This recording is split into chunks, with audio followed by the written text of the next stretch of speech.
Hi, I'm Suneera and I'm a mom of two, a daughter of an immigrant, and an unlikely entrepreneur who went from scaling an idea to $1 billion business.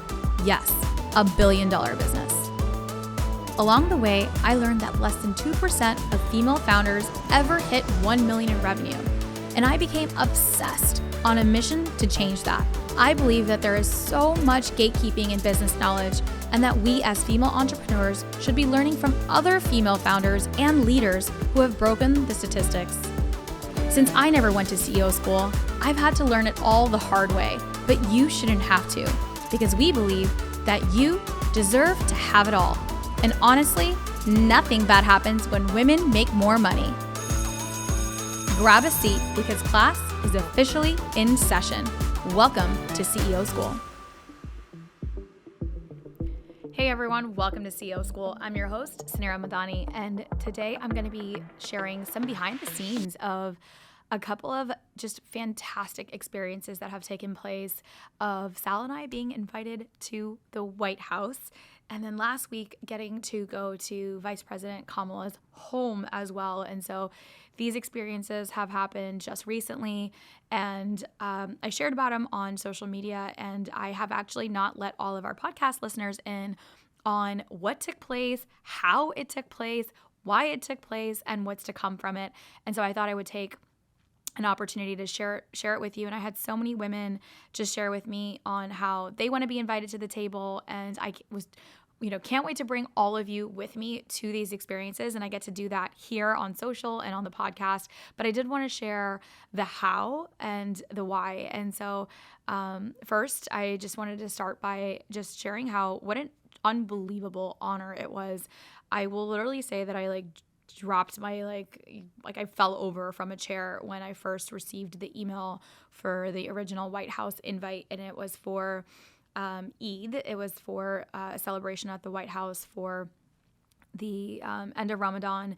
That Eid is we have two Eids a year, so we have Eid al-Fitr and Eid al-Adha, and by coincidence they're just kind of pretty close in timing. So we had the first celebration in May, and it was all about Eid al-Fitr, and it was this is an event for Muslims all over the world, and we celebrate the end of Ramadan. So Ramadan is a period of fasting, as many of you know, and for those that don't know, it is a time in Islam when you really cleanse, and there's a physical component of the fast, but it means so much more than just the physical component. It is a time where you spiritually cleanse, where you cleanse bad habits, where you cleanse bad thoughts, where you are really trying to kind of reset your mind, body, and soul.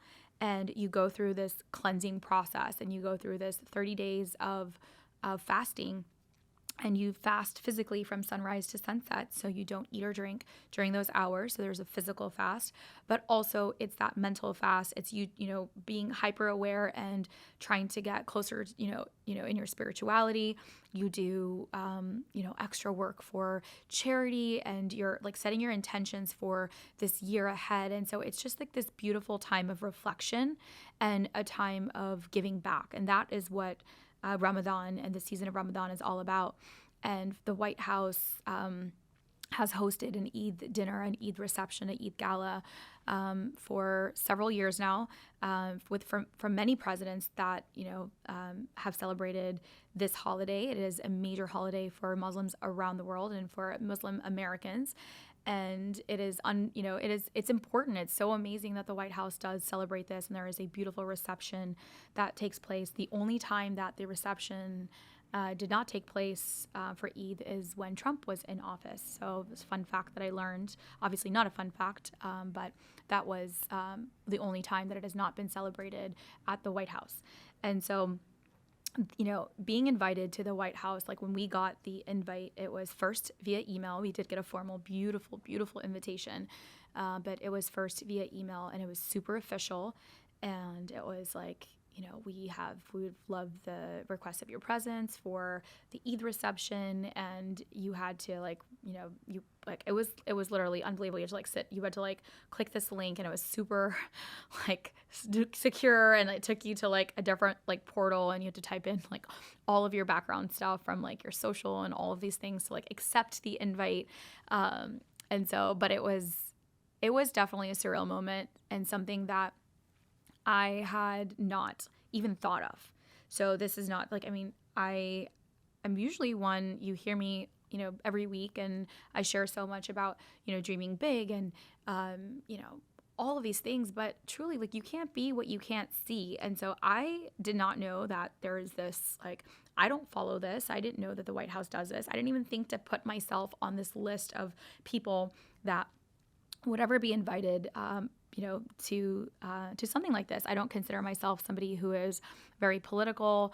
I have no desire to run for politics, or I'm not like associated with anything in policy or advocacy in that capacity.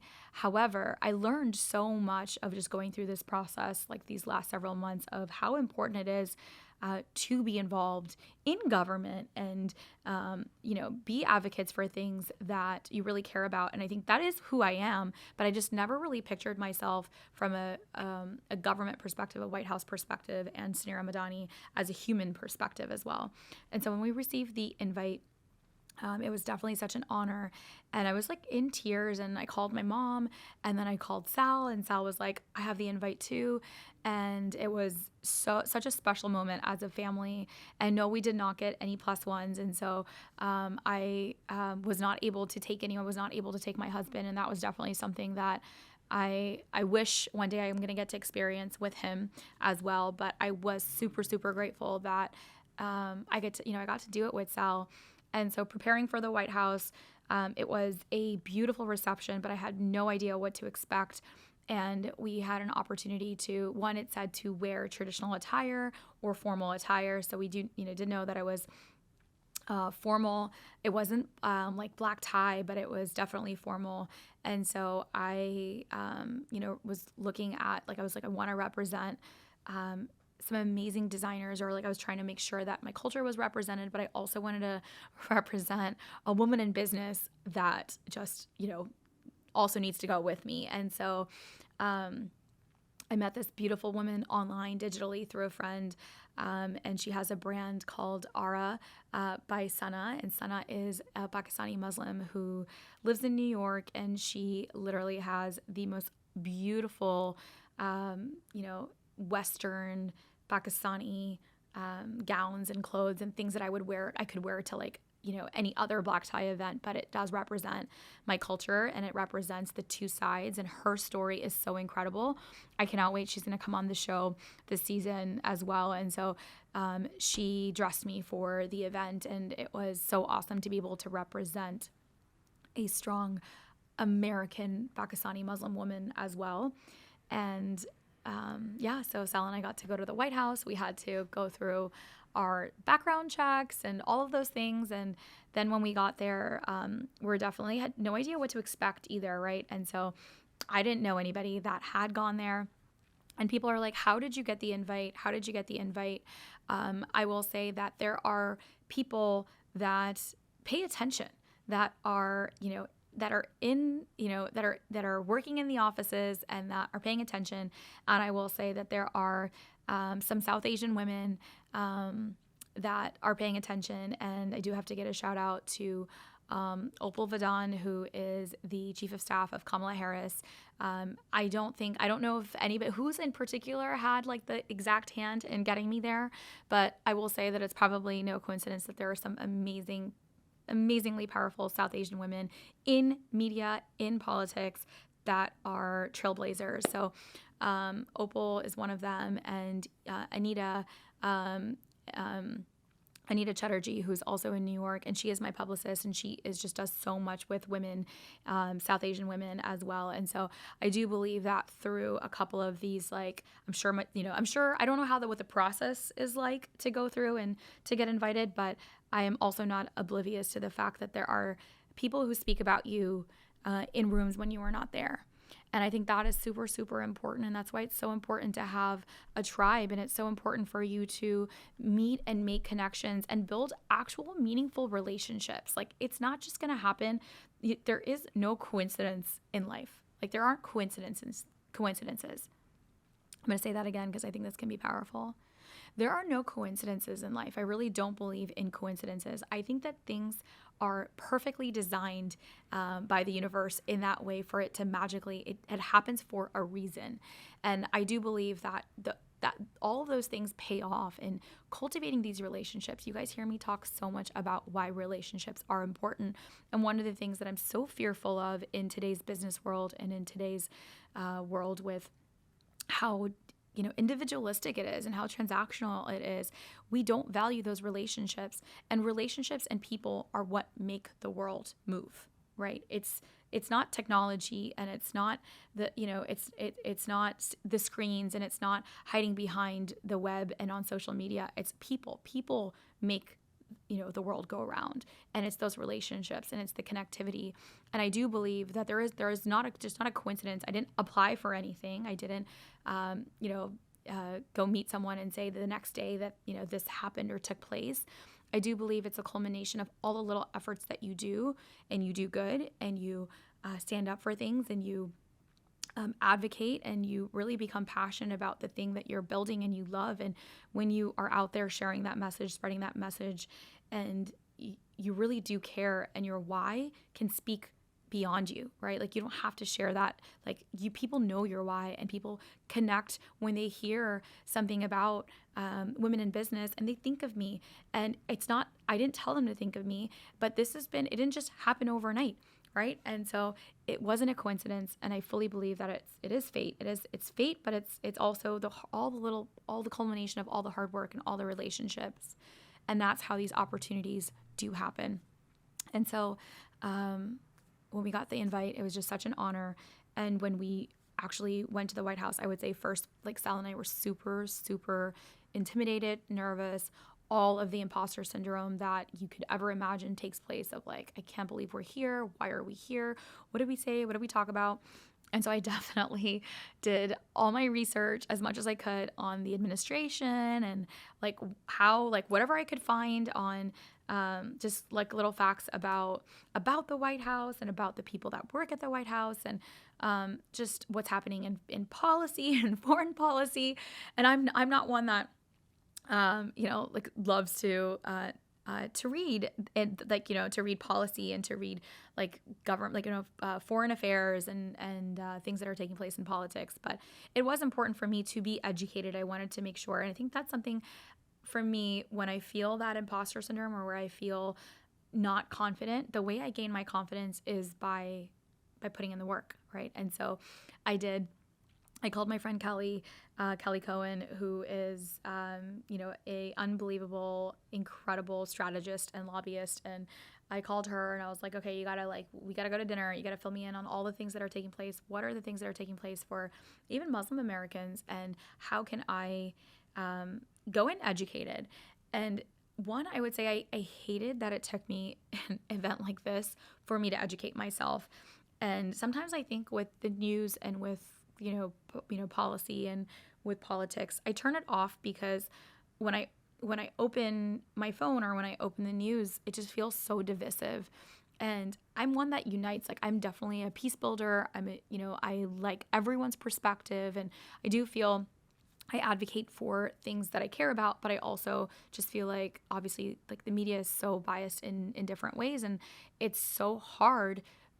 It just feels you feel pulled, and it feels toxic. It doesn't feel I'm getting the right information that I need. And so I've kind of just really post-election, honestly, post-Trump, I've really stopped as much as I can to not just leave it out of my brain. But I do feel like it's not I learned that it's not the right mentality. Like, I cannot, I'm such a proud American, and this is our country, and it is the greatest land to live in, and has provided my family with so much opportunity, and me with so much opportunity, and my kids with all the future opportunity and the safety. And there's so much that the world just is, it's a hard place, and we live in we're so privileged to be Americans. And I know that. And as a child of an immigrant, I really know that. But it's not the right way to go about life, turning everything off because it's not convenient for me. And so it was kind of a wake-up call, I would say, for me personally, and understanding that I do need to educate myself. I do need to understand why, what's important and what's important to me and what's important for me as a mother and as for my kids and for my business as a business owner, and how I can make sure that my voice is heard at the table as well and not just discount my voice. And that is, I would say, one of the biggest things that I learned from going to the White House was knowing that my voice actually matters, and that I wasn't just invited there to be a checkbox on a list somewhere and to have a token, a reception and, check on the list to say, oh, we did this and we hosted an amazing Muslim woman who supports like women in business. Like, I'm sure that there was parts of that, but there was a reason why I was on the list, but I wasn't a checkbox. My voice actually mattered. And when I got there, the conversations, like the people that were there were world leaders that were there. And Sal and I got to be in the room, shoulder to shoulder with billionaires and with successful humans in every capacity, first of their kinds, pioneers of their kinds, inventors and artists and CEOs and politicians and statesmen and congresswomen. And it was a room that I truly never saw myself belonging. But when I was in the room, I felt this tiny, but I was so happy that I had a seat at that table. And I did feel like my voice mattered and that I did belong, and what I am doing and what we're doing in, being the first of our kind to build $1 billion business, and being this woman here who wants to support and show every woman out there that she can do it too. And I carry all these voices with me when I go, that I did belong in the room. And it was extremely special. And then to kind of like top off the whole thing, it was centered around Eid. It was centered around this amazing, holiday that we celebrate as Muslims, and something for the audience to like. I don't know if I really resonated with like the being a Muslim part first in my growing up in America. I would say post 9/11, it was made very clear, that it was a really hard place for Muslims in the country to share that we were Muslim, and for our own safety and for all of the racism and the, just the hate and it was really, really difficult. I remember my father's store was vandalized every single week. And, no one forgets where they were at 9/11. It was the most devastating thing to watch and to see. And I was in middle school, and I remember immediately feeling like a complete outsider. I'd never been an outsider before. I was an American-born girl, and I identified as myself, as Suneera. I didn't identify myself. I didn't have a label on me as a Muslim American. I just was Suneera. And I knew my parents were, we were Pakistani. I had lived in Pakistan for a little bit. We came back to America, and sometimes I had a little bit of a Fabi accent on certain words. But my culture, I was embarrassed. Just when my mom would send me little samosas in my lunchbox, or I'm like, why can't I just have the Lunchables? Or there were things about that were the normal side of your immigrant parents. But I never felt like an outsider. I always felt like I had this really fun, my parents were these our family was crazy, and this is what, that's what it was. That was my childhood. But I never knew that I was as different as I was made to feel post 9/11. And this is in every story, for every Muslim is different in America post that. And it was hard. And so I kind of went into this shutdown mode of and I was told not to share it. So not because my parents were, wanting us to not be proud of our culture or not be proud of anything. It was just hard. Going through airports was hard. It was easier to, for people to just assume you were Indian or something, some other stuff, a non-Muslim. And so I'm having a hard time even just sharing this with all of you. So I appreciate the vulnerability in this space. I did not think that this is where this was going to go, but here we are. So let's do it.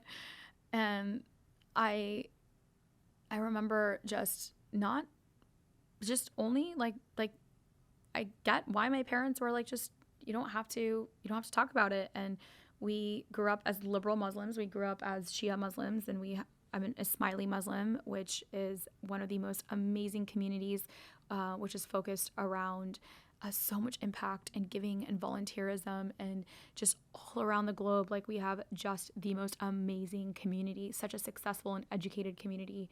And our culture was amazing. But I definitely outside in, like, I never was like, I'm Muslim.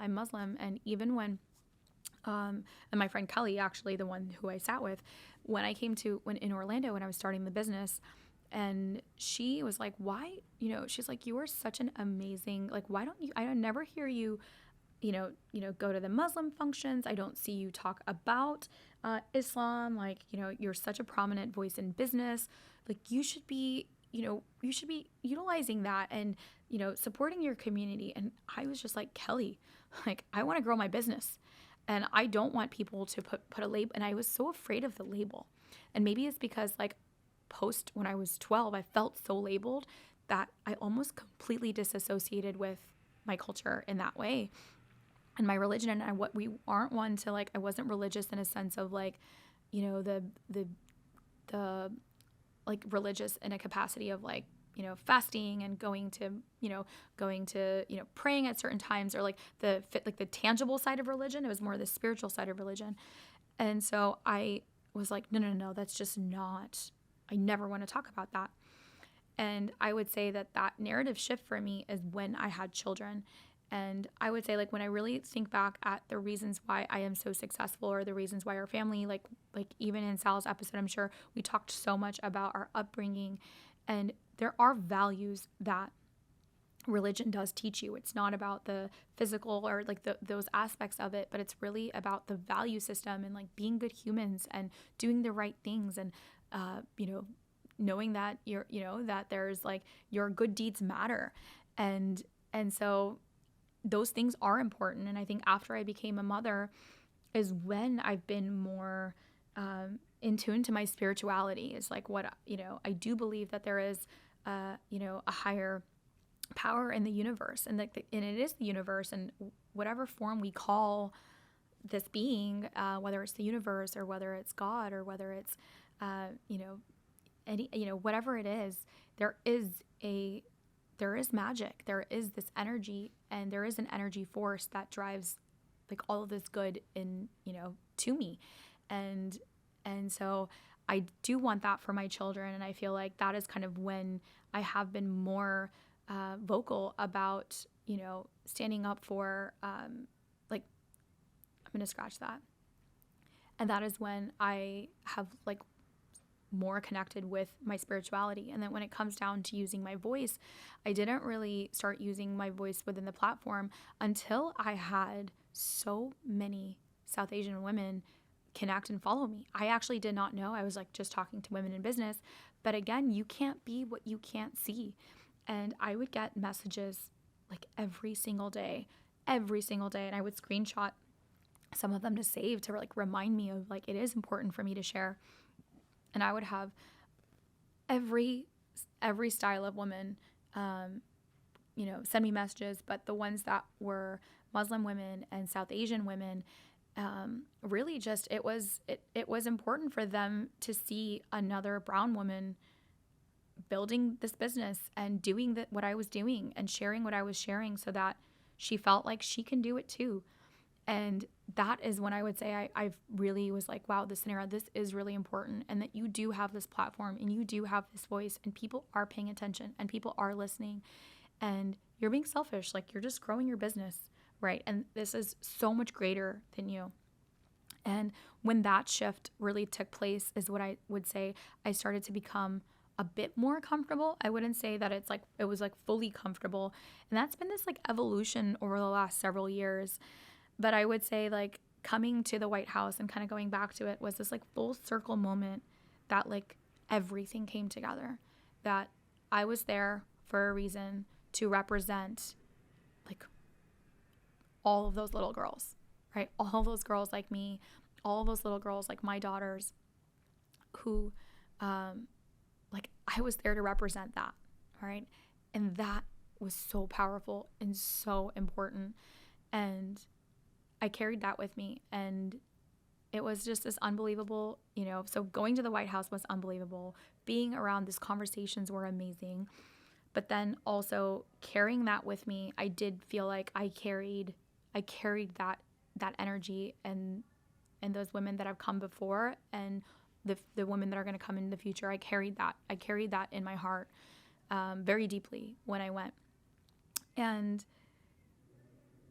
it was magical. We got to hear, the first time at the White House. So like when we're walking in, and it's beautiful, and it was just so like you're just in awe of these rooms, and like knowing that all of these all of the portraits of the presidents and all the portraits of the first ladies, and I like literally went and like first thing I went to go find Michelle Obama's painting, and it was so beautiful. It was unbelievably beautiful. I would say that there were a few portraits that really stood out to me, and the Obama's portraits were by far my favorites to see because they were the most different. And a lot of the previous presidents, they were very presidential, right? Presidential seal, mahogany chair. So like every president gets their portrait put up in the White House, and it's like this oil paint, so this beautiful piece of art. And I felt like there was a message in almost like each of these paintings. And so my favorite part was like, just like checking out like all of the rooms, and the green room, and the blue room, and the red room, and like the movie theater, and just all of the things were just amazing. And everything was like, it just felt like I was touching something that was so important. So that part was crazy. But my favorite was seeing all the different portraits in the different rooms. And like legit, we literally had there was a reception, there was like 300 people there, and we were like walking around, and there was like, musicians playing, and like hors d'oeuvres being passed around, and it was a reception. It was I wouldn't say it was like a party in a sense of like it was like a dance party, but it was an event. It was this reception to celebrate something. We got to hear the president speak. I've never ever seen a president speak to me, and it was a surreal experience. I got to see Vice President Kamala Harris speak, and just like seeing her, I was like dying the entire time. Not that the president isn't important, but like legit, like I was just dying over Kamala the entire time. And she's so eloquent, and it's just, everything is just so amazing. And I feel like, I'm sure my brother's experience was a completely different experience than what my experience was, but that's what I was experiencing. I was experiencing her and just soaking it all in. But the portraits were my favorite. And what I was saying about the portraits was that like, you could see like all of the, the presidents had like a mahogany chair. They were at their desk, and it was like an eagle or the American flag, the presidential seal, very masculine, very, traditional is the word that I would describe. And then the first ladies as well were very eloquent, very poised. Some had like their pet, some had like, just the backgrounds were different. The dressing was very conservative, like very, again, formal. And then you see the Obamas, and you see Michelle Obama's painting, and she's in a bright yellow dress, and then her shoulder, like the dress has an off-the-shoulder dress, and you're like, Michelle, get it, girl. Like, you can tell that is her, and that she like was telling a message that she's different, and she is herself, and she's beautiful, and she's sexy, but elegant. Like it wasn't, it was so elegant, but it was a message. Like none of the other like first ladies had their shoulders bare, and I'm actually so glad I'm wearing a off the shoulder dress today, not on purpose, but channeling my inner Michelle here today. And she was like, I'm here, and that was fucking powerful to me. And when you saw President Obama's painting, it was all white, like no chairs in the back, no mahogany, no traditional, nothing in the background. It was literally a modern portrait of all white and just him. Like just him. No seals, no like nothing, no presidential seal on his painting. That to me was like mind boggling. And it was like just him, and like I think it was an American flag pin and like all white background. Like he literally was just looking at you. And it was so different. And what I took away from that was, again, I'm here. And when you looked around the room, because there were all of the different paintings, they stood out. Like, you know, President Obama's painting was a white background and he's a black man. A black man. So like you cannot miss it, right? Everybody else was like, you know, traditional and the same. And I know there's a lot of controversy around all these things, but man, I just love it when you leave a message like that. You know, you leave a message that I am here and you own you. And that is what I personally, I don't know anything about the paintings. I'm not here. I don't have any political agenda. I'm not here to, like, I just wanted to share what I took away as, you know, a woman and a woman of color, as an entrepreneur. I took away that being you is the most important thing to stand out. And it is important to stand out, especially when you are different, and to use your, you know, I felt like their voices were heard without even them using their voice, right? Like you knew them, like you saw what they stood for. And I loved that. I loved it so much. And so that was super special. We were allowed to take pictures, which I was like, that's insane. So we were like literally taking selfies with like every portrait. Sal and I were totally goofing off. Like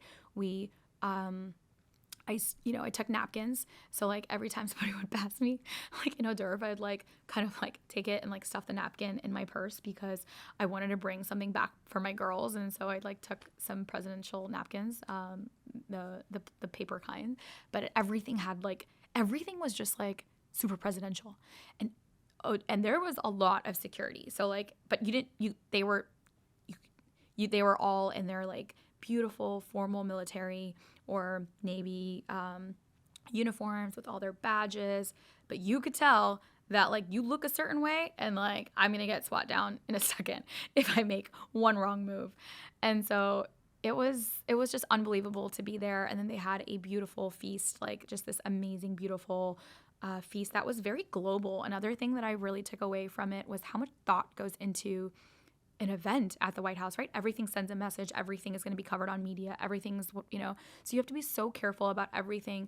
And, you know, Islam is one of the world's largest religions. It's a global religion. And so when we think about Islam, because of the media and the way that media portrays Islam, you think of a very one view of Islam, which is like a very tiny subset of what Islam is, right? There's African Muslims, there are Middle Eastern Muslims, there are South Asian Muslims from like India and Pakistan like me, there are East Asian Muslims, right, from Nepal, and so like, there are American Muslims, there are Muslims across the globe, and every single country has their own traditions and how they celebrate Eid and foods and culture. So it's not one way of, how Islam is. It's a worldwide religion.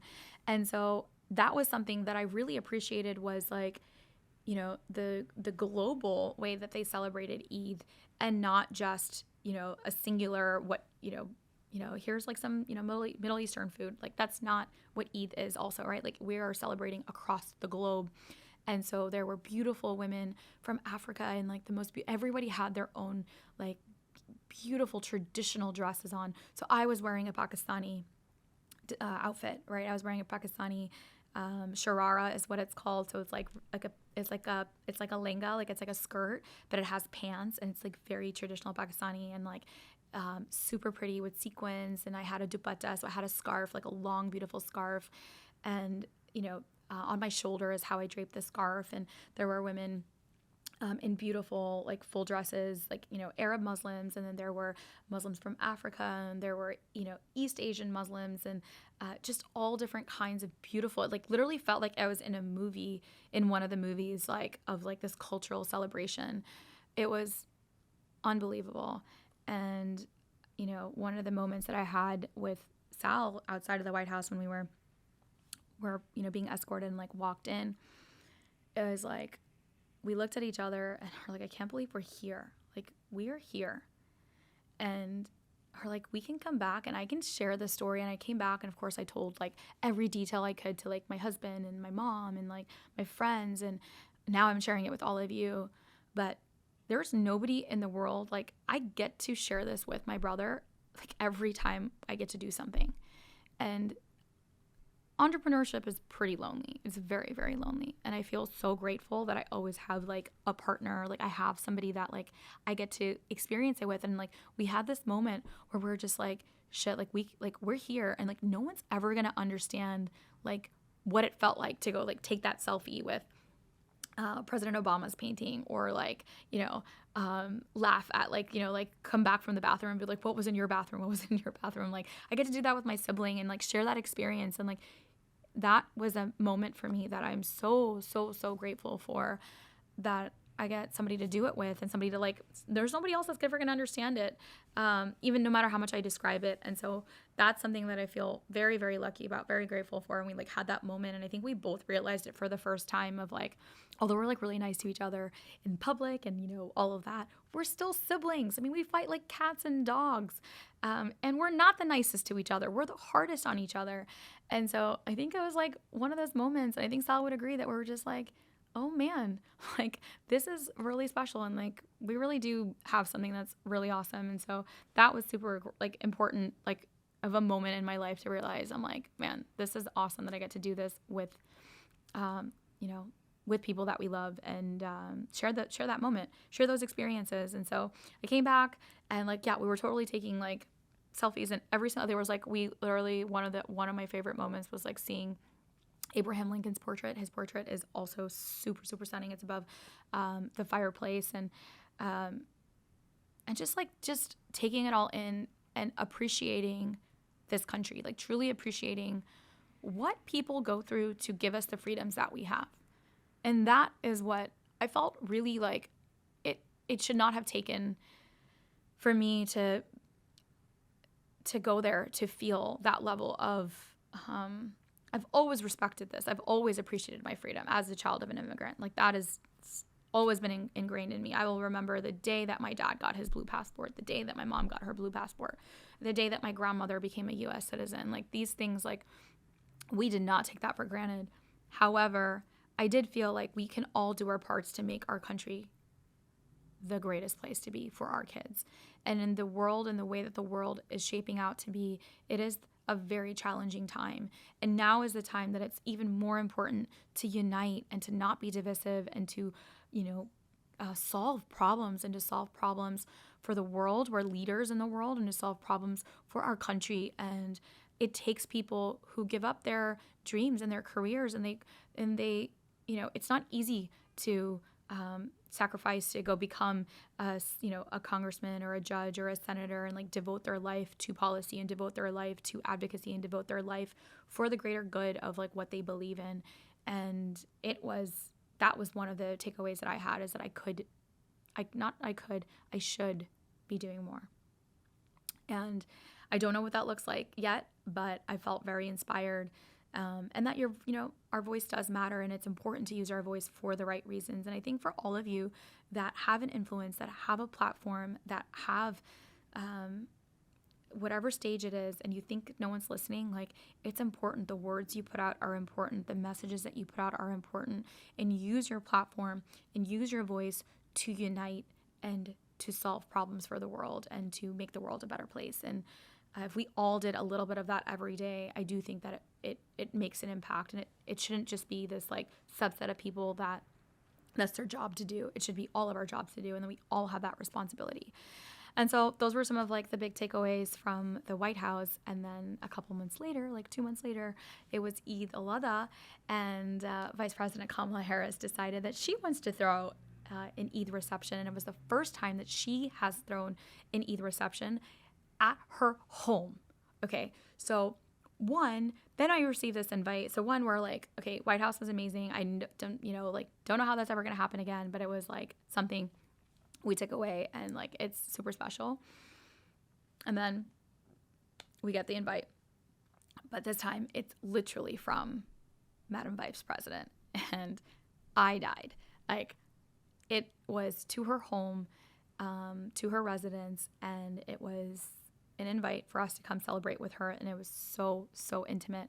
And I was so excited. And I feel like this time, I kind of like the first time, it was a different kind of jitters, but I felt like it was interesting. I had like a different level of expectation because I had done that experience, and it was nothing like my first experience. So this experience was completely different.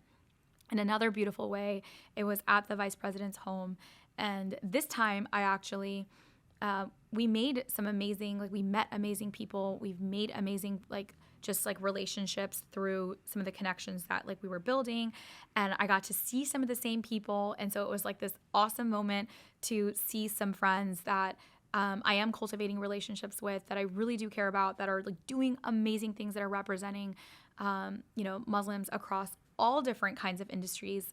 And that was super cool. And just the vice president's home, the way it was actually like being invited into her doorstep, into her home by her. We got an opportunity to meet her as well.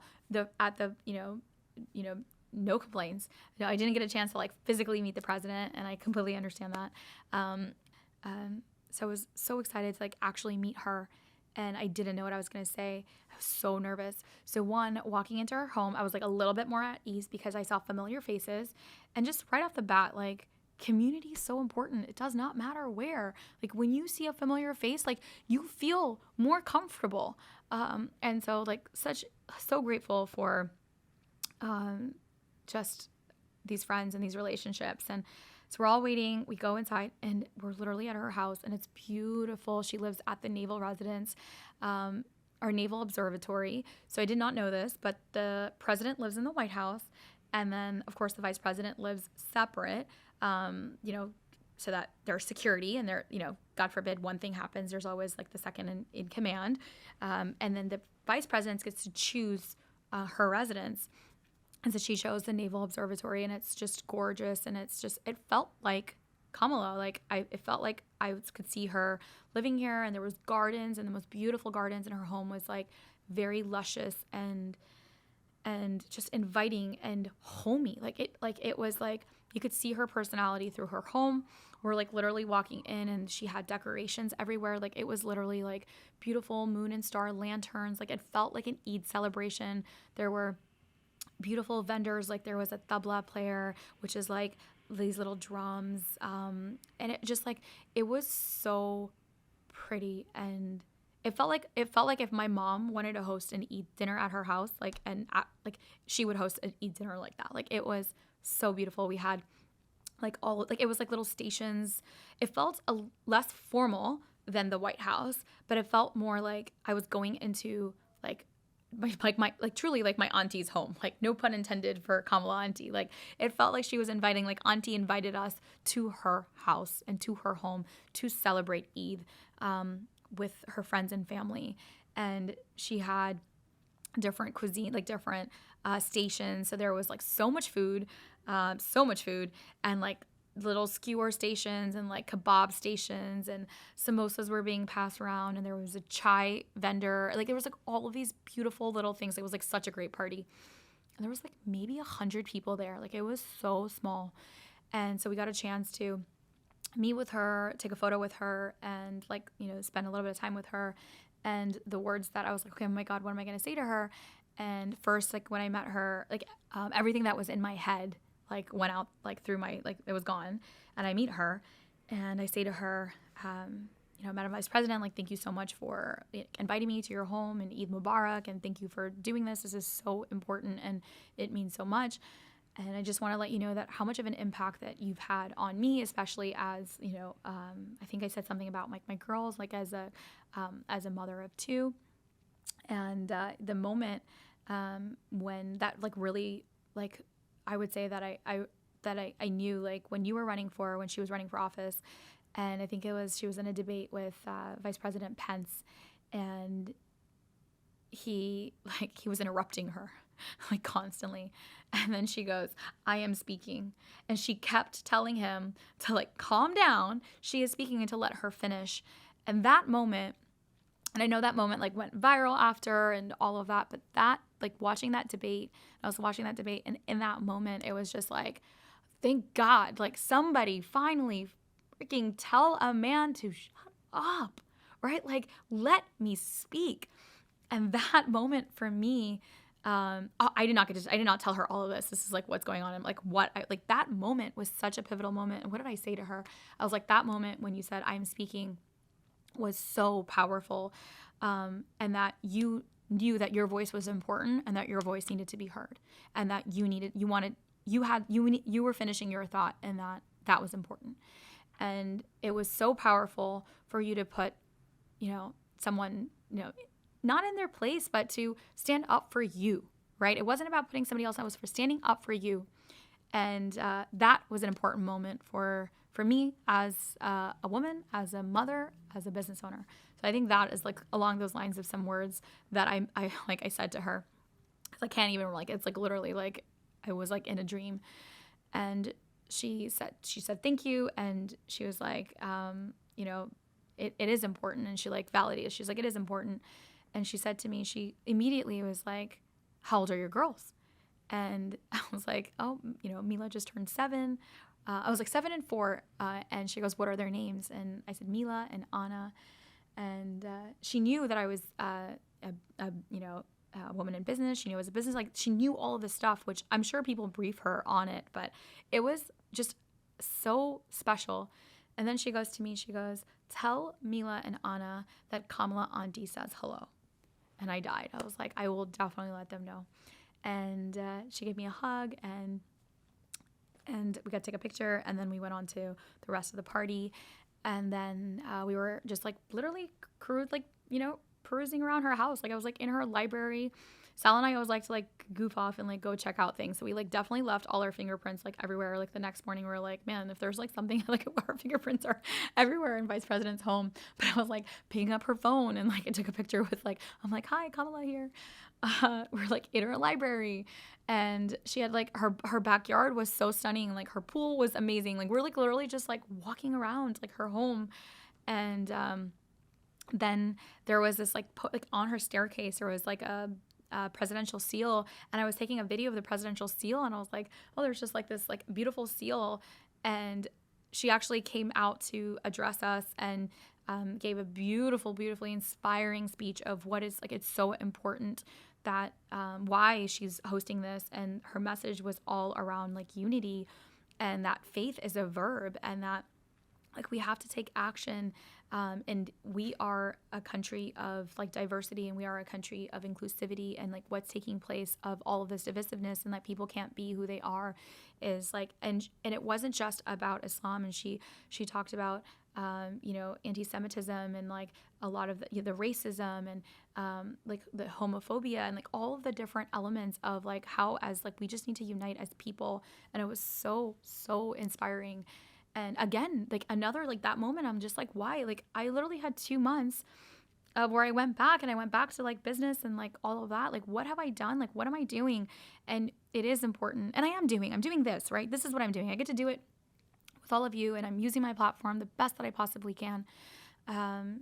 But we can all do more. And I felt so inspired, and it was so unbelievably beautiful. And she was great. And our, second gentleman, he's so funny.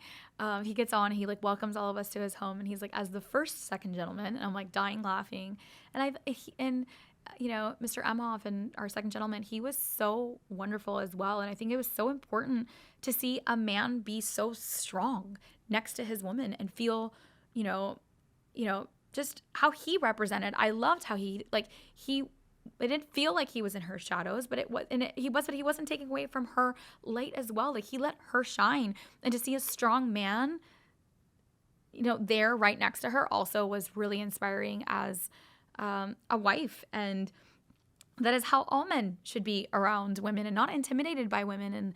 And he really did exemplify I just loved how he invited us to his home, and he was awesome, and the speeches were amazing, and everything was just so beautiful.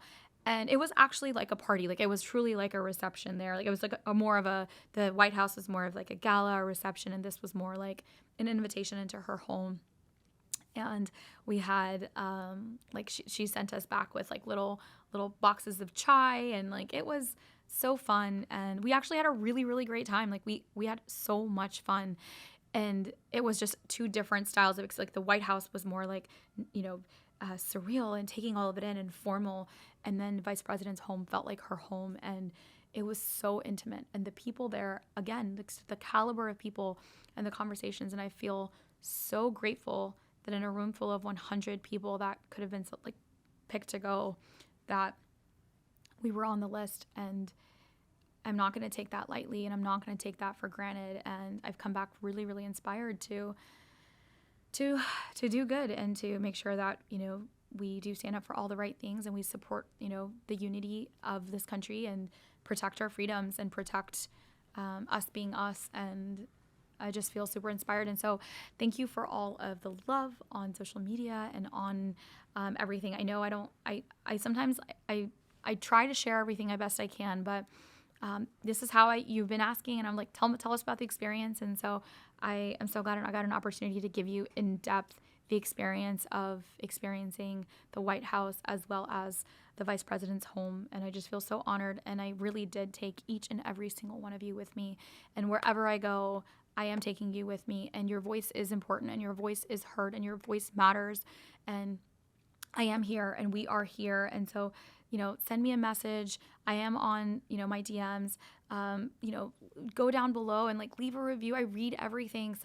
Share this on social. I want to know what you're thinking. I want to know how I can support you. I want to know how we can support you. We are a tribe together, and we are the world's greatest tribe of female entrepreneurs. And I'm so, so, so proud to have the diversity that we have, to have the women at the table that we have.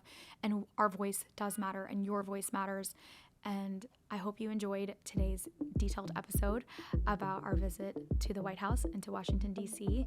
And I will see you next week at CEO School. Thank you for tuning into today's show. If you loved it, leave us a review. We are so proud to bring you authentic conversations, game changer expert guests, and valuable content on and offline. The best compliment you can give us is by screenshotting today's show and tagging us on Instagram at CEO School and at Suneera Madani. We are obsessed with swag, so don't be surprised if we want to send you some. Thanks for tuning into class today, and remember, nothing bad happens when women make more money.